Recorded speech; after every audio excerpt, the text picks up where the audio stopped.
नमस्कार। मेरा नाम प्रसून नारायण श्रीवास्तव है और मैं पांडव नगर से हूँ।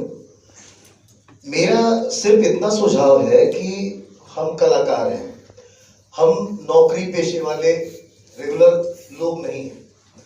तो जब हम कोई काम करते हैं तो जो उसकी पेमेंट होती है उसमें कम से कम 15 दिन, 20 दिन, 1 महीना हम अपना परिवार चलाते हैं यहाँ पे, और उसी काम के थ्रू जो पैसा आता है उसी से हमारा घर चलता है। तो मेरा बस सरकार से मतलब यही सुझाव है कि कुछ ऐसा हो कि जैसे नौकरी पेशे वाले लोग मंथली उनको काम होता है, तो जैसे हम अपना काम करते हैं तो हमारी पेमेंट शेड्यूलिंग जल्दी हो, ताकि हम अपने घर को, अपने परिवार को अच्छे से संभाल सकें, अच्छा बना सकें। क्योंकि इसकी वजह से दिक्कतें बहुत ज़्यादा आती हैं, बहुत ज़्यादा परेशानियों का सामना करना पड़ता है। शुक्रिया।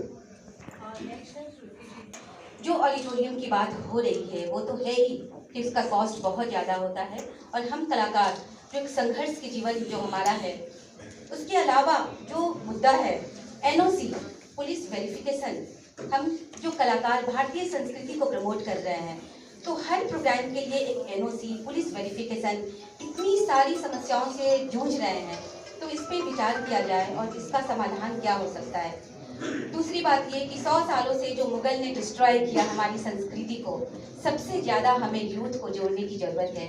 जो युवा वर्ग दिशाहीन है वो भारतीय संस्कृति से जुड़ना चाहते हैं, लेकिन वही बात जो प्रसून जी बोले हैं, रोजगार, वो क्यों जुड़ेंगे। एक डॉक्टर होता है, वो अपनी पढ़ाई करने के बाद उसको नौकरी मिलती है, कलाकार कहाँ जाएगा। जब भी बात आती है आप निस्वार्थ सेवा कीजिए, उसका भी तो रोजगार यही है, वो सेवा तो कर रहा है, पूरी तरीके से वो समर्पित है अपनी कलाओं के लिए, लेकिन रोजगार नहीं है। लोक कला उत्सव मनाया जा रहा है, वो कहते हैं आप आइए जजमेंट के लिए, लेकिन उन्हें मजदूर से भी कम पैसा दिया जाता है या नहीं दिया जाता है, उन्हें सम्मान कर दिया जाता है। और हम कलाकार यही कहते हैं हमें सम्मान मिलना चाहिए। सम्मान तो जरूरी है, लेकिन उसके आगे क्या।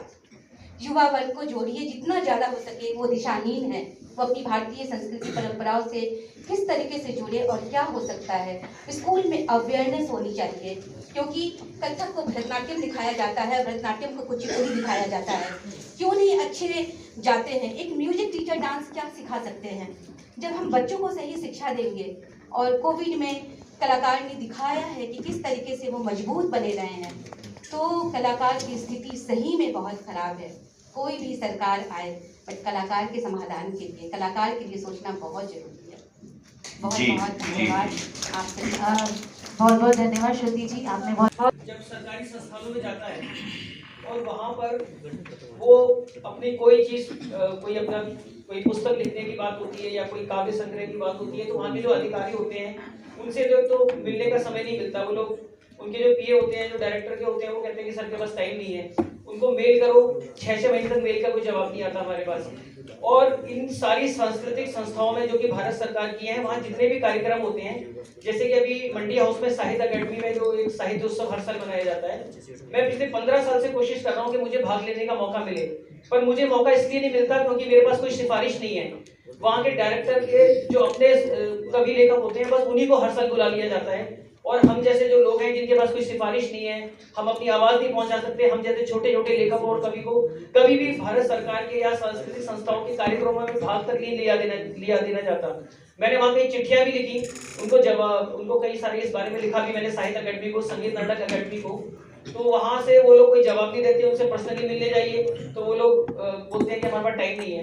अब साहित्य अकेडमी के जो मेंबर सेक्रेटरी और डायरेक्टर हैं, उनसे मैं 15 साल से मिलने की कोशिश कर रहा हूँ और मुझे अभी तक समय नहीं दिया गया।